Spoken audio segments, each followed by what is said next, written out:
This is the man behind the art of the deal. The man who, along with distinguished stops along the way at the New York Times, the New Times, at New Times, not High Times, he reminded me, New Times, Newsweek, the New York Times, now's the time to applaud, and the New York Times Magazine. Right, among other places, did more than almost anyone else, some might say, to make Donald Trump our president. No, sorry, no, I'm sorry. I'm affecting him. That's not fair. It's not fair. I'm sorry. Tony, please forgive me. Please. I will throw myself on my sword. But you can explain why it's not fair and why it's not even true.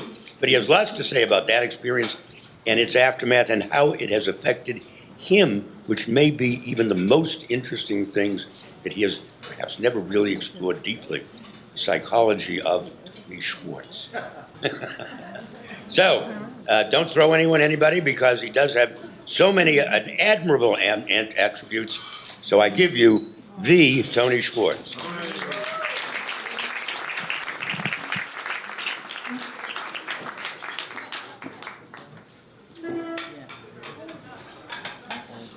Thank you. Hello, everyone. Thank you for coming, including the very significant number of you I grew up alongside as a reporter in the New York City of the 70s and 80s. The irony of being asked to address a group of journalists isn't lost on me. I actually feel both honored and moved by the invitation, but also very much aware of the complicated circumstances that prompted it to happen. The inescapable truth is that I will forever be best known not for any substantive journalism I've ever written, but for an act of casual complicity in which I created a largely fictional character who America ultimately chose to elect president. So I want to talk to you today about how I came to make the choice to write that book, what drew me to Donald Trump, how the arc of my life was permanently changed by that 18 months I spent in close proximity to him, and how reckoning with that experience profoundly influenced the person I've become and the work that I do. 3 questions have animated my life in the 3 decades since I wrote The Art of the Deal. Why are we the way we are? Who are we capable of becoming? And what stands in our way? In my own case, I grew up believing that I had a deep responsibility to be of service to others and to make a positive contribution in the world. I also grew up with a burning, sometimes desperate ambition to stand out individually, to be seen as special by as many people as possible, and to advance my own cause in the world. I've spent my life struggling with these powerful and contradictory impulses which grew out of my confusing and painful experience as a child. On the face of it, so if you weren't here for a psychological self-examination, I give you the opportunity to leave now, because you're going to get it. On the face of it, my 2 siblings and I were raised in privileged circumstances. My parents were intelligent, well-educated, successful in their careers. Some of you are aware that my mother, Felice, was the founder of Catalyst, which is remains very well known. And they were both highly respected in their communities. Both of my parents did admirable work. My father was a scientist and educator. My mother was all her life a passionate social activist and feminist who fought to make the world a more equitable place. But that was only part of the story. It was the public part, the external part. At home, my mother was a volatile, raging, and critical presence.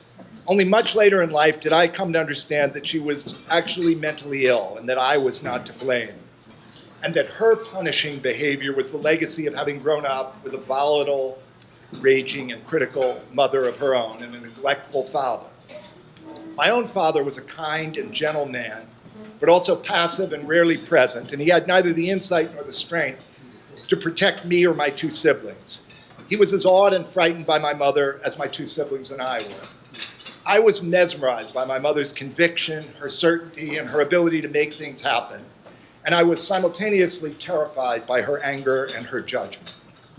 I desperately wanted to prove myself worthy of her love, but I never felt that was possible. And largely as a result, I never felt safe and secure in the world or in my own skin.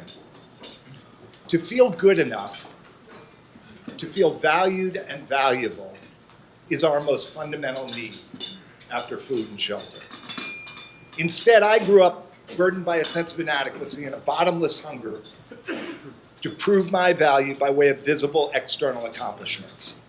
There are countless children who had more emotionally traumatizing childhoods than I did, including Trump. There are also many who grew up in more secure households with more consistently loving parents, and I hope that was true for as many of you as is possible. But here is the secret that dare not say its name, and it extends across all races, classes, cultures, and geographies. My story is your story, to one degree or another. We each suffer far more than we typically feel able to acknowledge, and that's because all parents fall short of unconditionally loving and protecting their children, and all children grow up feeling, to one degree or another, vulnerable, unsafe, insecure, and unworthy. This is built into the human experience. We will do almost anything to avoid these intolerable feelings. And so over time, we each build a self-protection plan, a way to protect ourselves from the intolerable feelings of emptiness or despair or loneliness or inadequacy. And to anesthetize ourselves, we may turn to alcohol or drugs, seek more money, acclaim, and power, mindlessly surf the web, post on social media, or play video games, work compulsively at expense to our most important relationships, and even martyr ourselves by taking care of others as a righteous way to circumvent the feeling of our own unmet needs. We co-opt our highest cognitive capacities in order to justify our worst behaviors, rationalizing, justifying, minimizing, deflecting, avoiding, and denying what we find too painful to acknowledge. We play a confidence game with ourselves, and none of us is free of these instincts. They're an unalterable part of being human. So I was focused on achievement from a very early age. I had my name on a column in the New York Post, the pre-Murdoch New York Post, when I was 23. I wrote cover stories for Newsweek beginning at 24. I became a reporter at the Times at the age of 26. I wrote all over the paper, for the book review, the magazine, Arts and Leisure, and on the news pages. I went on to write for New York and Esquire and Vanity Fair by the time I reached my early 30s. And I wrote my first book, the book you're aware of, when I was 34, and it became a #1 bestseller. But for all of these accomplishments, none of them seemed good enough for me to feel good enough. And none of them gave me a sense of security. I was 33 years old at the point I first met Donald Trump in 1985. Trump, by then, had attracted some local fame for building a hotel atop Grand Central Station and for building Trump Tower. I was a writer for New York Magazine, and I got wind that Trump had just purchased an older building overlooking New York Central Park South. It was a prize location, but the tenants in the building were living under the protection of rent control and rent stabilization, and they paid very little for their apartments. Trump's plan was to get rid of them and turn the building into a luxury condo. To help in that effort, he hired a company that specialized in what was then known euphemistically as tenant relocation. Encouraging and relocating tenants involved failing to replace burned out lights in the hallways, ignoring requests for maintenance inside tenants' apartments, and having elevators break down with suspicious frequency so that the mostly elderly tenants were forced to walk up and down multiple flights of stairs. At one point, Trump threatened to fill the apartments with homeless people and drug dealers. All this was, obviously, designed to make life so miserable for the tenants that they felt they had no choice but to eventually move out. Cruelty was a part of Trump's modus operandi from a very early stage. My article was merciless in exposing what Trump was doing, but also how ineffective he'd been. I referred to his efforts as a case study in how not to vacate a building, the story of a gang that couldn't shoot straight, a fugue of failure, a farce of fumbling and bumbling. The magazine's cover featured an illustration of Trump looking like a thug, red-faced, sweating, scowling. To my amazement, he loved the article. and especially the cover picture. He loved being portrayed as a tough guy, and almost immediately had that cover framed, and he put it up on a wall in his office, and only took it down probably in 2016 when I started speaking up. At the time, he also wrote me a fan note. Several months after the story, I went back to conduct the Playboy interview with Trump. A few minutes into our conversation, he mentioned he just signed a deal with Random House to do a book. "What's it about?" I asked. "It's my autobiography," he replied. "You're only 38 years old," I said. "You don't have an autobiography yet." "Yeah, I know," he replied, "but I'm getting paid a lot of money to do it."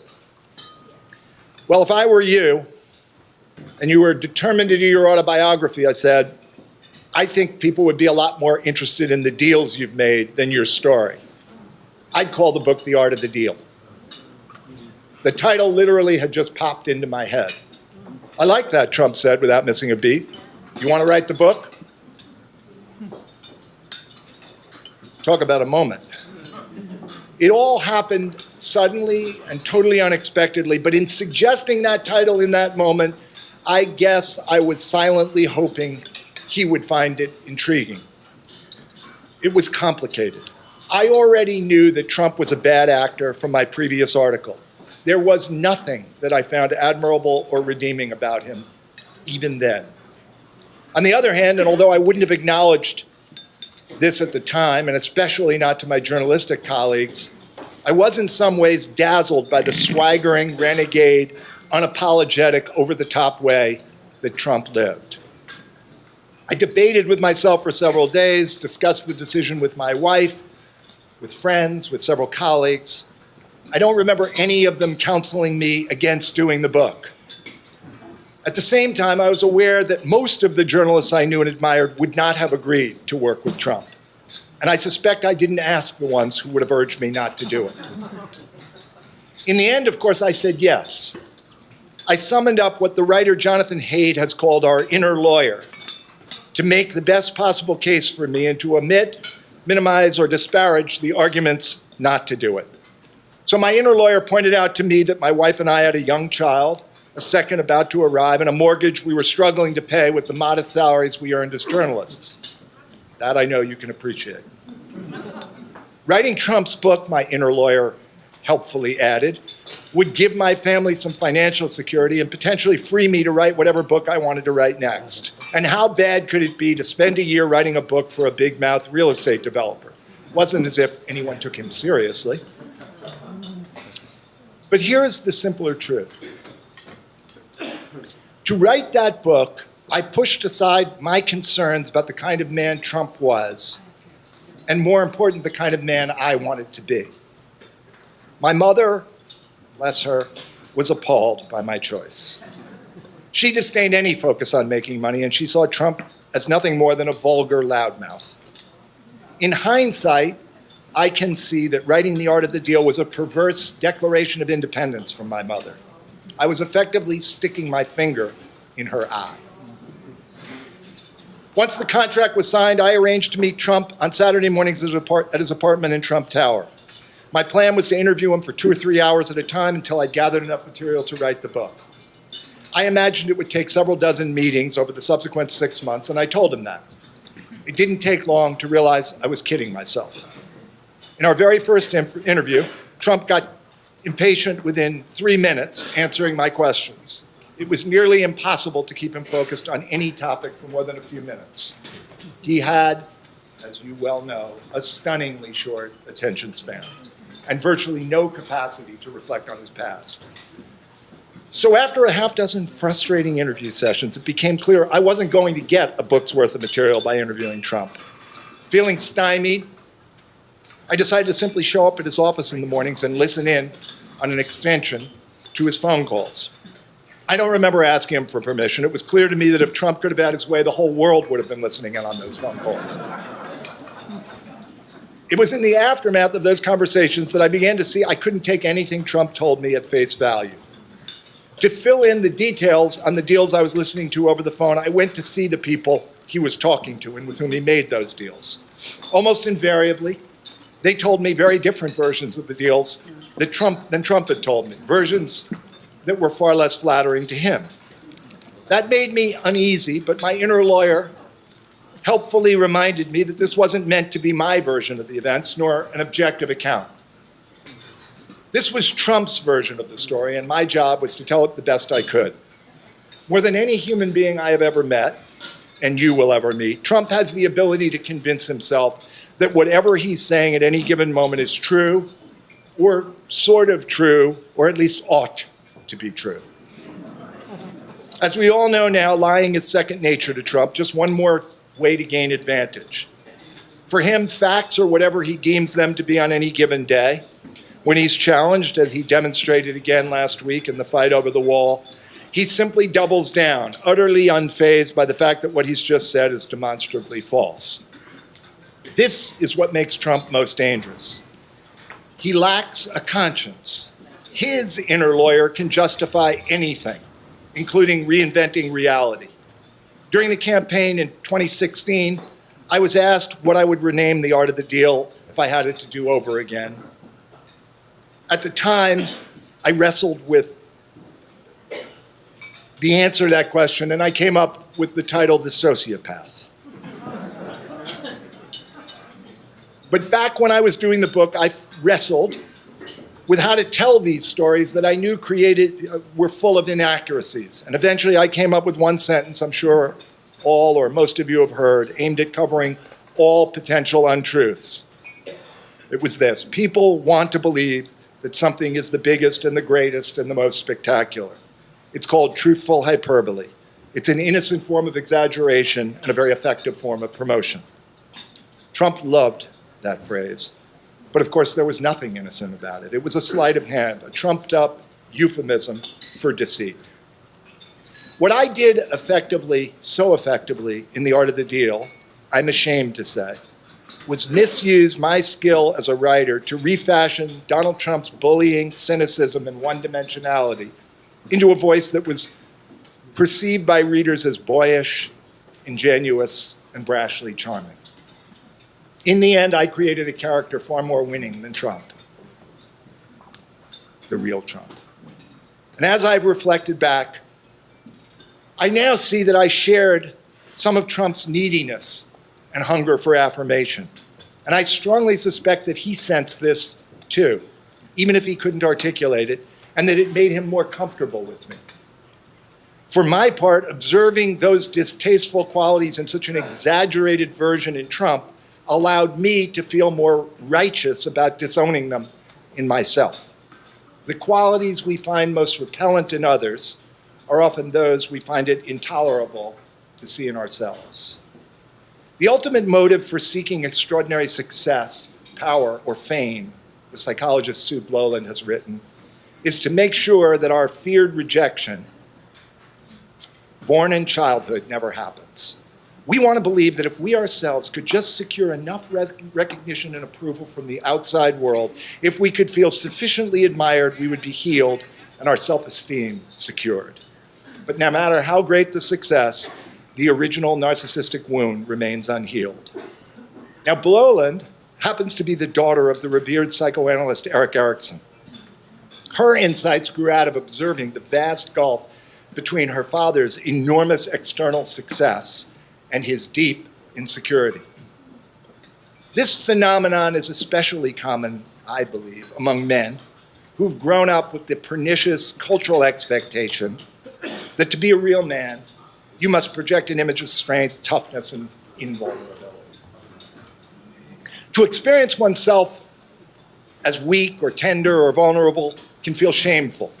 Instead, as we've seen so publicly these past couple of years, many seemingly powerful men transmute these intolerable feelings of weakness into aggression and even violence against women.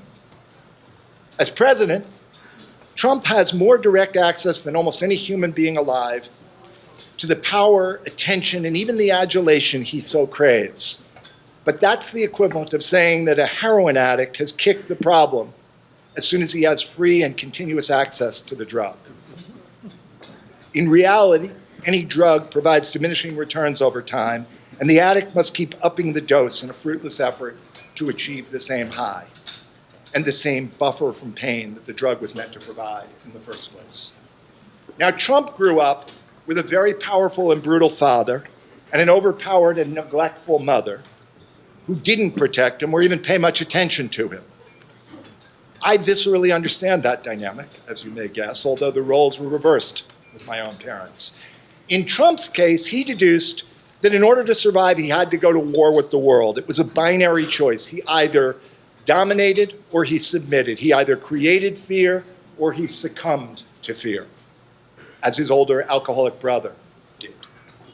From early in his life, Trump determined that the best way to stay safe was to take no prisoners. As he does to this day, he treated every encounter as a contest he had to win, because the only other option was to lose, which was the equivalent to him of being obliterated. Unlike his older brother, Trump stood up to his father. He dominated his siblings, he became a bully in the neighborhood, and he remains a bully to this day.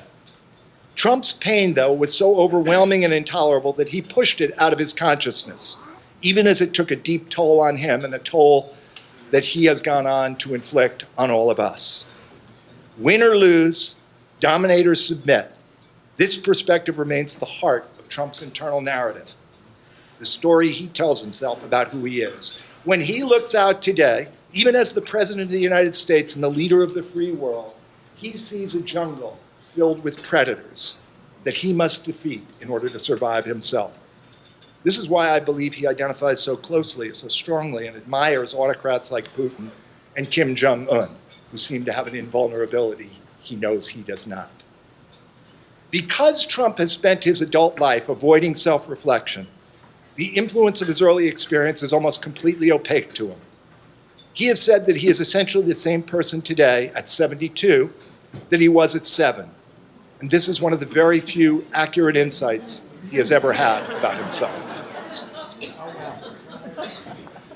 Each of us moves through early childhood with a narrow, self-centered worldview. That's the nature of development. In Trump's case, his view of the world congealed in his early childhood. The consequence was that he failed to develop virtually any of the qualities that we typically associate with adults, with healthy adults: the empathy, generosity, reflectiveness, the capacity to delay gratification, and above all, an inner sense of right and wrong. Over time, at the time, I felt an increasing sense of discomfort and even despair at working with Trump. But in an unexpected way, the experience of writing The Art of the Deal eventually proved to be a gift to me I could not have anticipated. It put into much bolder relief the sort of person I didn't want to be. It set me on a journey of growth that has become the central narrative of my life and work. For my next book, What Really Matters, Searching for Wisdom in America, I set out to write about people with lives grounded in a very different set of values than Trump's, seekers with more idealistic goals beyond their own immediate self-interest. The experience was inspiring in many ways, but it was also complicated. In the course of 5 years interviewing on Trump's dime, from royalties, and getting to know scores of psychologists and philosophers, scientists and mystics who had spent their own lives searching for meaning, what I discovered was a good deal of complexity and contradiction. I met these people who were often stirring in their words, skilled in their practices, but who also devolved, like the rest of us, into more primitive behavior in the face of their own demons. Many of them remain nearly as blind to the contradictions between their walk and their talk as Trump did. At the most fundamental level, development, growth, is about consciousness. It's about seeing more and excluding less. Throughout our childhoods, seeing more happens predictably and almost automatically. A 10-year-old has a much more expansive worldview than a 5-year-old. And a 15-year-old sees much more than a 10-year-old. The widening, deepening, and lengthening of our perspective is what helps us to become more capable and whole human beings. But then somewhere around 18 or 20 or 21, something changes. The automatic part of development slows dramatically, and the culture, begins to see us as grown-ups, which is the way we want to be seen anyway after having lived under someone else's roof for what feels like so long. But being a grown-up also implies that we're not in the business of growing up anymore. By our early 20s, the die is deeply cast. We develop additional skills along the way, to be sure, as spouses, parents, in our work. But what doesn't typically change much is our worldview, our mindset, our sense of self. By the time we reach adulthood, we've unconsciously constructed a story about who we are and what we believe, and most of us spend the rest of our lives sticking to it. We look at the world through the relatively narrow lens we've created for ourselves and imagine that we're seeing the whole picture. It's called confirmation bias, and instinctively we seek this certainty because it makes us feel safer. As Paul Simon once put it, a man hears what he wants to hear and disregards the rest. For the past 20 years, I've run a company called The Energy Project, which is focused on how to manage human energy. We go into large organizations and help people build their capacity physically, emotionally, mentally, and spiritually. And by the latter, we simply mean the energy derived from connecting to a purpose beyond one's immediate self-interest. Companies hire us in order to improve things like retention and employee engagement and ultimately performance, of course. But in truth, our work is more subversive than those outcomes suggest. What we're really trying to do is help people, and especially leaders, to become more conscious, to see through their blind spots and challenge their fears, their assumptions, and their limitations so they can become bigger human beings and behave better in the world. How else are we to survive? So here's the kind of challenge we put in front of leaders, and I'll put it in front of you now. Think for a moment about who you are at your best. Think just of 2 or 3 adjectives that would describe who you are when you show up at your best. And now think for a moment of 2 or 3 adjectives that would describe who you are at your worst. There's a huge gap between them, isn't there? You wouldn't want to be friends with that person who is you at your worst. And the truth is, you're not one or the other. Both of these selves are you, and we move between them depending on what's going on in our lives at any given moment. One of the great liberations of my own life was realizing that all of the worst stuff I'd ever thought about or felt about myself, or that others had said about me, was true. But it wasn't all that was true. There was also a better me. And the worst of me didn't negate the best of me. The more energy that we spend defending our value, the less energy we have to experience our value, and in turn, to add more value in the world. We can't change what we don't notice. Now, noticing can be painful and uncomfortable, but it also gives us the freedom to make more conscious choices about how to behave in the world. It allows us to say, this is my story, and I'm not sticking to it. For all the work I've done to see through my own blind spots, to be more conscious and less reactive, my worst impulses still rise up when I'm feeling most threatened and least secure. But I've also learned that when my value feels most at risk, when my instinct is to protect myself through aggression, the best move I can make is to surrender to those feelings of weakness rather than trying to bat them away. And to remind myself that the storm will pass and I will feel better if I haven't inflicted it first on others. This is the work we do inside organizations. In a world in which the complexity of the problems we are facing is running far out ahead of the complexity of thinking and the emotional maturity required to solve them, we try to help companies build growth cultures, environments in which people feel safe enough and supported enough to learn, develop, and evolve as human beings. This is the life that Donald Trump has never lived and never will, which is a tragedy for him and a worse tragedy for us. But we can, you can, we can see more and be more, no matter what our age and our circumstance. We can grow and evolve. The choice about who we want to be is one of the few choices that no one can ever take away from us. Loving oneself is no easy matter, the psychologist James Hillman has written, because it means loving all of oneself, including the shadow, where one is so inferior and so socially unacceptable. Thus, the cure is a paradox requiring two incommensurables: the moral recognition that parts of me are burdensome and intolerable and must change, and the loving, laughing acceptance of them, which takes them exactly as they are, joyfully, forever. One both tries hard and lets go, judges harshly and joins gladly. Our fate, our current narrative about who we are, the assumptions we hold, need not hold us.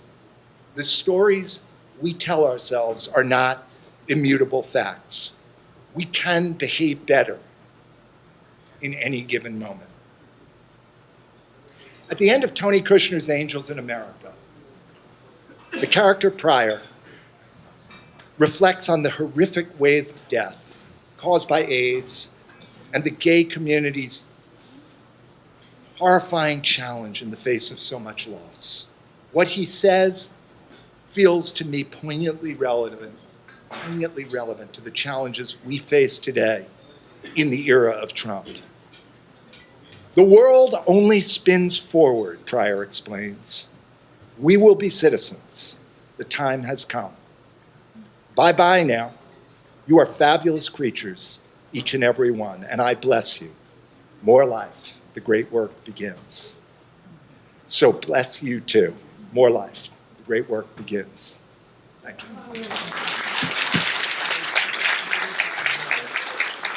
Let me just say before I take questions that I've been doing successive versions of this talk for 2 years now. And it's, in the service of absolution. I know that sounds funny, but it's 100% serious. And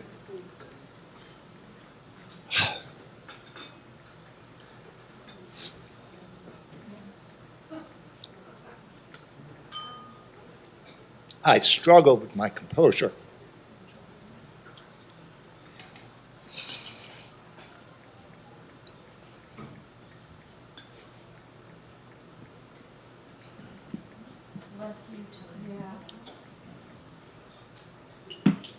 Get it out.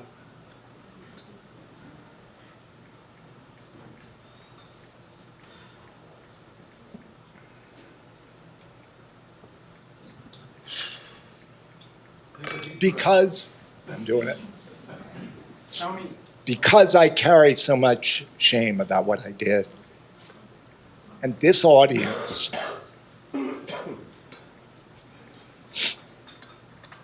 is the one that I feel most ashamed in front of.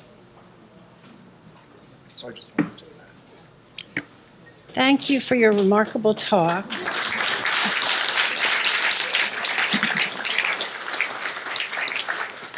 My question might be a little unusual. I worked for your mother from 1988 to 1992.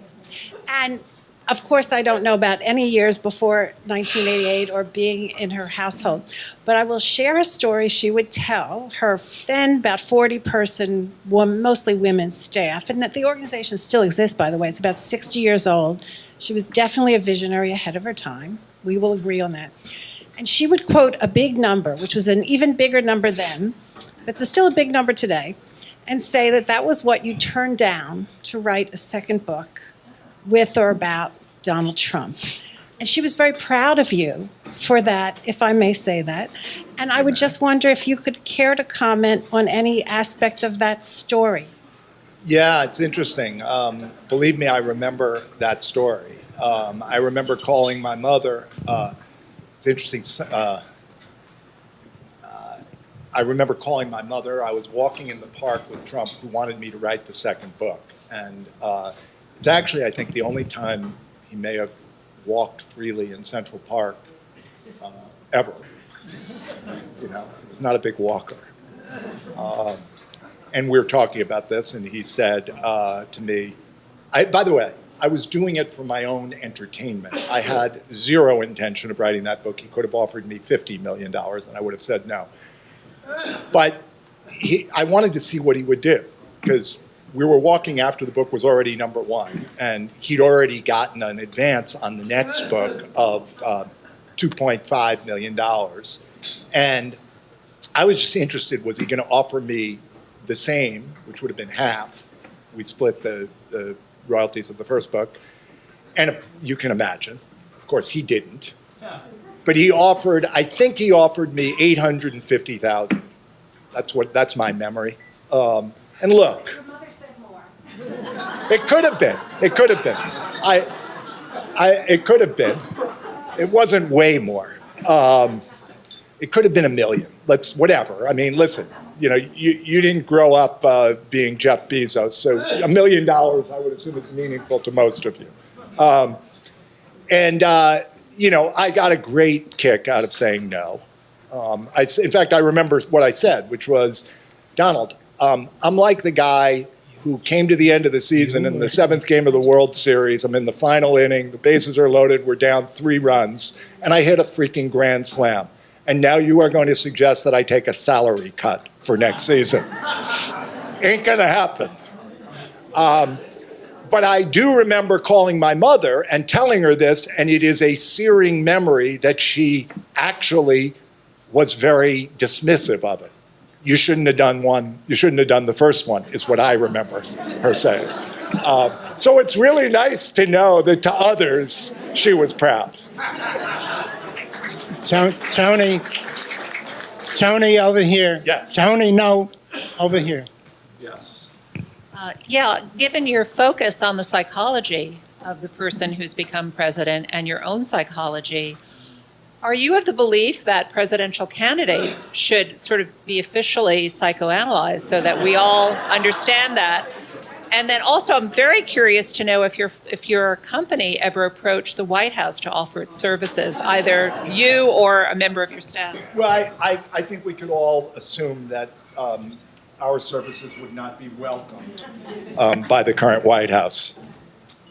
We did actually do some work in the campaign in some Democratic campaigns. So, no, I do not believe that a president should be psychoanalyzed. I do believe that much as we do mental health evaluations in many areas of government, you know, the FBI does it. That we absolutely should be doing it we should be doing some sort of mental health evaluation. The problem with mental health evaluation is that, you know, it could easily be very politicized. It would be politicized. And it's very tough to create objective criteria for what sufficiently healthy ought to be as president. So I think it's a really difficult question, but I absolutely believe that we need a way of ensuring that we don't end up with presidents whose the severity of mental illness is so great as to threaten the future of civilization, which I do believe is the situation we're in. Tony, back here. Your portrait of Donald Trump, his stunted personality, leads me to wonder, and maybe you have too, how he relates to his children. They are narcissistic objects, is what they call them in psychology. They're there to prop up his very threatened sense of self, and like everybody else in his life, to the degree that they mirror and praise and stand by him, they are valuable to him. To the degree that they in any way didn't do that, they would be cast out just as quickly as many of the people who he has cast out in his administration. And we're going to see, I think, how this plays out, because I think, the odds are very, very high that either Jared or Donald Jr. or both will be indicted. And the question is, what is Donald going to do in the face of that? And my guess is that he will protect himself, not them, and you'll get the answer to how he sees his children there. But I don't believe he sees his children any differently than he sees anyone else. During what I assume were many asides while you were doing Art of the Deal, what did Donald Trump tell you about his use of Adderall or other drugs in an effort to concentrate? And what did he tell you about, in the context of closing the deal, his sexual conquests?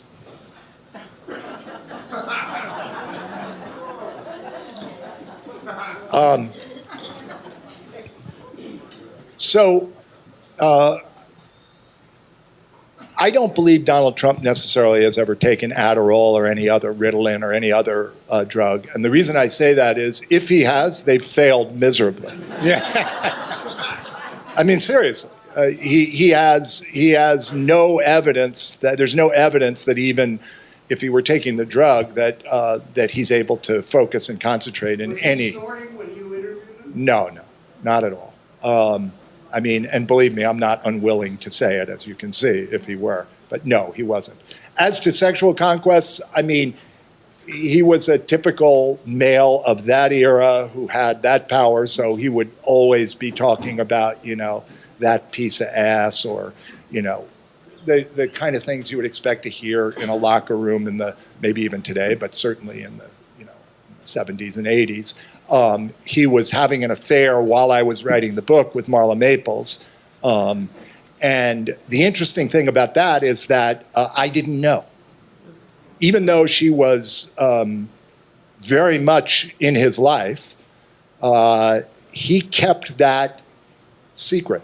I suspect a few people knew. Obviously, a few had to, but he didn't tell me. There was a way of being perceived. He didn't mind being perceived as a liar, but to be perceived as a drug addict or an outright criminal would not be something he would have shared with me. Jerry Eskenazi. In all the years that I wrote about Trump and dealt with him, and all the people I spoke to, I feel that I was probably the only person that was never screwed by him. And the reason I say that is that everyone I've spoken to, either here at the Silurians or people in business or people in New York, everyone I've ever mentioned his name to has a friend or a relative or a florist or a caterer who was screwed. That said, why has he been so enabled over the years? What does he have that he's able to continue doing this to people? And here he is now. Yeah, I've thought a lot about that. I really believe that it is his sociopathy or sociopathy, meaning that if you have money and power, and you have no relationship to shame or to guilt or to the sense that you don't want to be shunned by others, and you're willing to lie about anything, that's actually an advantage. So, as you've seen, one of the Times say this yesterday about the number of times that, that was about collusion, but the Washington Post keeps track of it, and it's 8,000 or 9,000 times that he's lied. I think that you can easily screw someone if you're in a position of power. You can afford to let them sue you, and you don't care what they say. You're willing to say, that's not true, I did pay you, or you you didn't do the job you were supposed to do. I'll tell you a great irony, because I think Trump I will say this, I think Trump felt closer to me in that era than to almost anyone. And I've tried to share with you why I think some of that might be, but he never screwed me. He's never been late with a payment on royalties. And I do want to say, as part of my absolution, over the last 2 years, I've given away 100% of the $275,000 of or $250,000 of royalties that book has earned, which I now consider to be blood money, so I wouldn't want to have it. But he has paid it dutifully at every turn, and I have been relentless in my criticism of him. So if Trump has a right to feel bad about disloyalty by the way he defines it, I would be a good person to represent disloyalty in his mind. Over here, please. Hi, I'm over here. Just a question. Hi.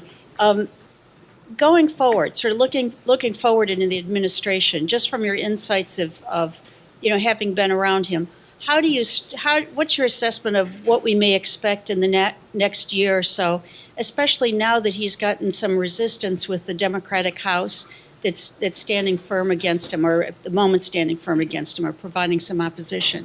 So what do you anticipate? Well, he is not a complex man. He is a very predictable person, and like so many people, under stress, what he does is he doubles down on what he thinks worked in the past. So the way you're seeing this play out already now is to escalate the attacks, the attempt to discredit the opposition. I mean, the only chance, look, there is no question that Trump, in my mind, so this is not a fact, I'm not a reporter anymore, but there is no question in my mind that Trump has committed a huge number of crimes over the course of his career, and including the period running up to running for president and since he ran for president. So he has only one way out of that, which is to discredit the system that would hold him responsible for that. So what we are going to watch over the next year is whether or not the legal system we put into place will hold up under the relentless kind of attack that he will continue to mount against it. I have felt since 2016, since shortly after he was elected, since Mueller was named the special prosecutor, that Trump would resign eventually the presidency. I'm sorry to say that I no longer think there's a chance that he would resign for any other reason than as a deal with a blend of, Mueller, what Mueller will bring and what the Southern District will bring in order to spare himself prison, because I think there are a lot of people who believe that the moment that Trump leaves office without a deal, the odds are very high that he ends up in prison, and possibly for the rest of his life.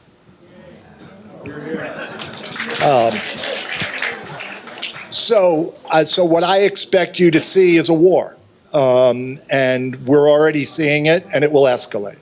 Yes, I believe everybody. I don't believe this. This is obvious. Everybody has a breaking point. So, I've been involved with a group of psychiatrists led by a woman named Bandy Lee from Yale, who's a forensic psychiatrist and has dealt with lots of sociopathic people all her life, who believes that there is a breaking point, there's a moment, and we actually, let me say this, we don't want it to happen, because what happens to people in that situation is that they want to bring as many people down with them as they possibly can before they go. So, when you see the way people around him, even those who understand that he's doing very bad things, treat him with kid gloves, you don't have to be around Trump for more than 5 minutes to know that to attack him or to criticize him is intolerable to him. And if you do it, you're doing it at your own peril. Okay, I covered him in the 70s. And Ivana ran everything. When did it change? He was always kind of whipped in those days. When did he change? Yeah, I don't believe that's true. I really don't. She had two jobs. She ran Trump Castle, hard to remember, but that was one of the 3 casinos that he owned, one of the 3 casinos that went bankrupt. And she ran that for a period of time. He loved that because it meant that she was in Atlantic City all week, so he could be with Marla. And then subsequently, she ran the Plaza Hotel. I actually think she was a vastly better operator than he would conceivably have been. Yeah, but he was never an operator. He was, for better or for worse, he was a deal maker and a hustler and a promoter. He was vastly better at that than she was. So I in terms of running businesses for him, it ended when she ended as his wife. Tony, right beneath you here, I think of you dating back to our days on the Michigan Daily together as a reporter's reporter, really the first of our cohort who went out into the journalism world and started doing great work fresh out of college. I'm wondering when you lost the compulsion to tell a story, to be a journalist, and to what degree your experience with Trump accounts for that. Well, David, that's a complex question because a lot of factors influenced my decision to leave journalism, not the least of them one that many of you faced, which was journalism was going away. The chance to make a living was diminishing in the face of all the technological change. But here's the primary shift that happened for me is I, like you, spent my years as a journalist being an observer and writing about what other people were doing. And I often found myself believing that I could do it better or that I would like to be doing. Let me just use the word doing. I'd like to be the doer instead of the chronicler. So that was an impulse that would arise in me with some frequency. The other thing was that, my mother died in 1995. I was still a journalist at that point. And I made the career shift 2 years later, and I don't think it's coincidental that my mother's death freed me to be more like her. And my mother was a social activist. My mother was somebody who, and I say this with great love and admiration, wanted to change the world for the better. And I would say to you that I really believe that we are at a time of incredible peril, and it's not just about Trump. It's about climate change. It's about the possibility of a nuclear war. It's about a whole range of social problems that seem so intractable. And my mother was an external activist. She was interested in changing the world by changing institutions and behaviors. I am an internal activist. I really believe that, and we go and say this to companies, the number, 95% of all companies in the Fortune 1000 will say that they have either undergone or are undergoing a transformation, a business transformation. And 80% of those transformations fail. And I believe that the reason is that you can't transform a business without first transforming its people.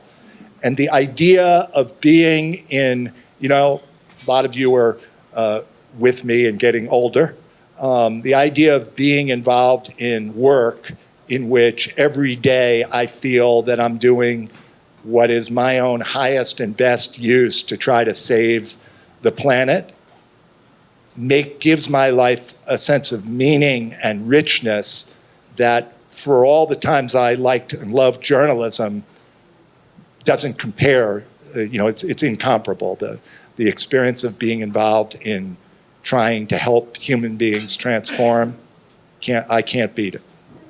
Tony, all the way to your right. Tony, to the right.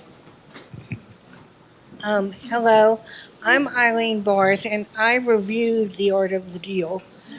for Newsday. I should have gone. Positively or negatively? Should have gone back and read it because I don't know.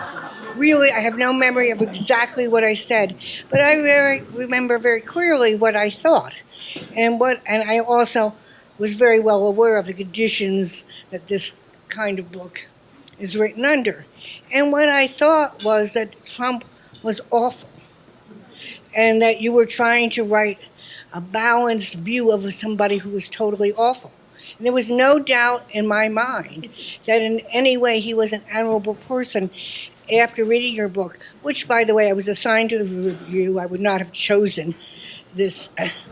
And therefore, I was also very surprised 2 years ago when you were issuing mea culpas for this book.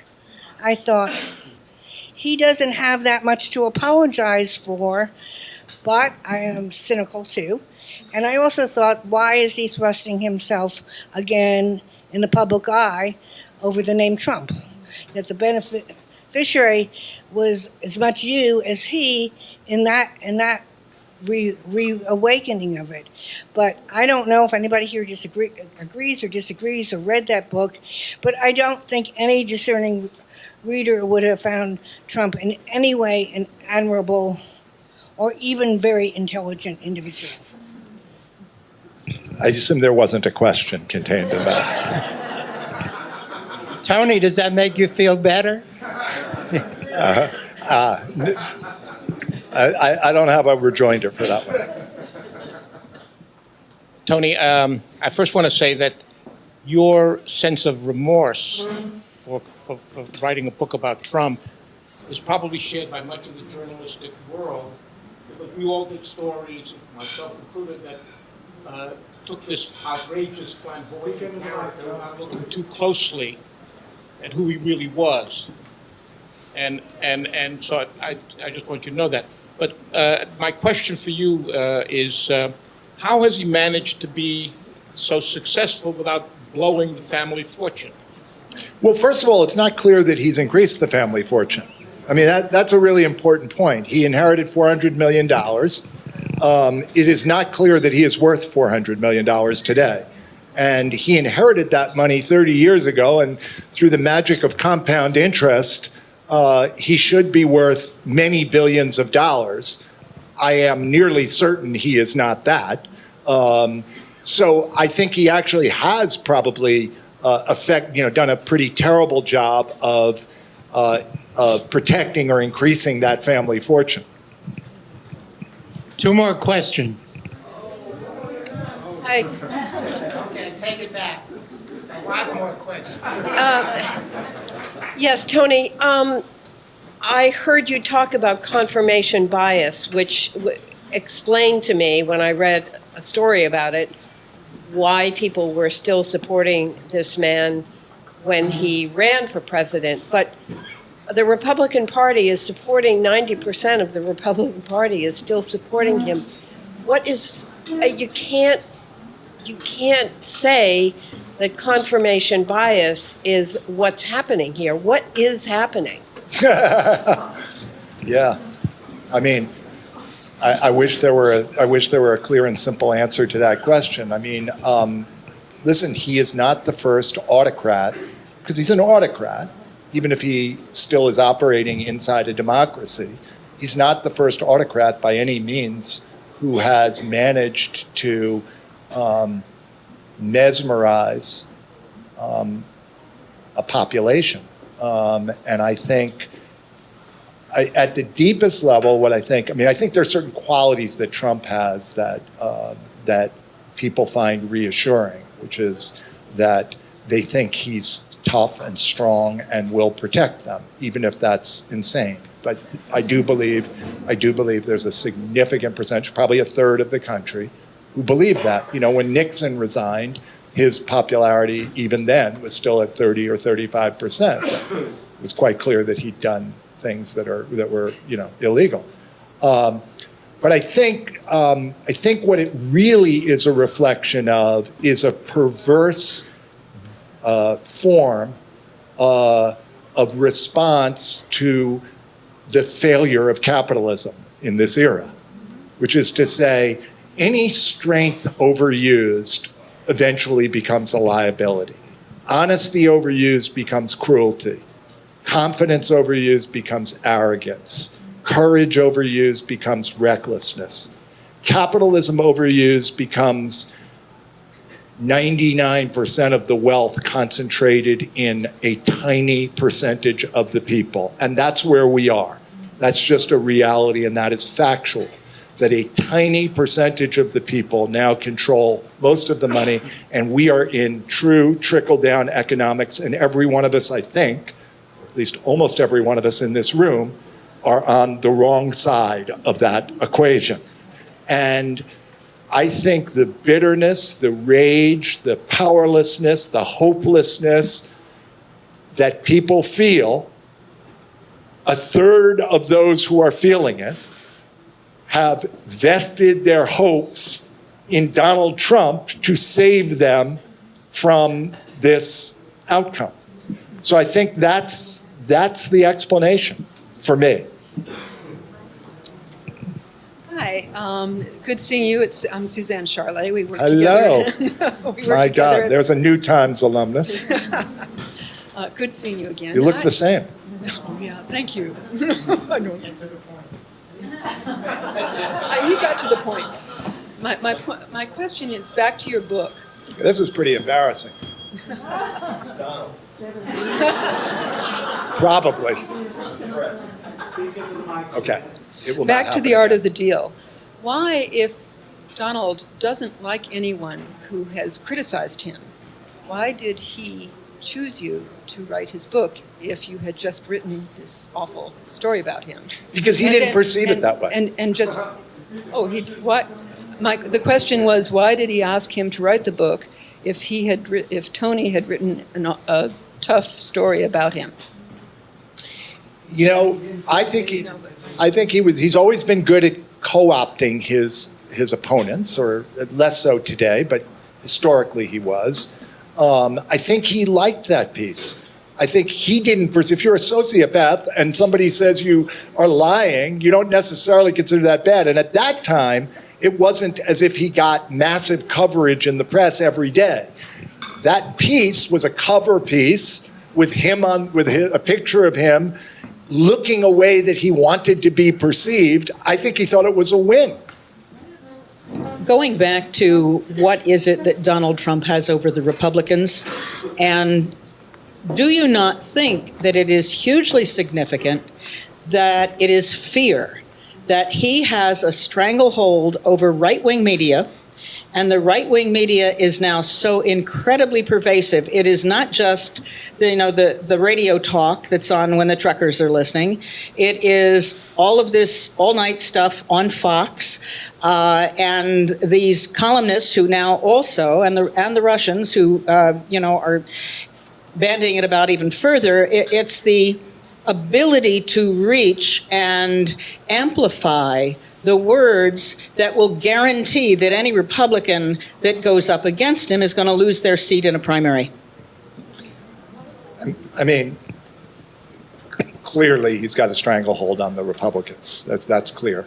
Since there's not going to be any further questions, I do want to say to you, you have a best, you have a worst. Move toward the best. Thank you. That was amazing, Tony. You've lived up to all of your billing.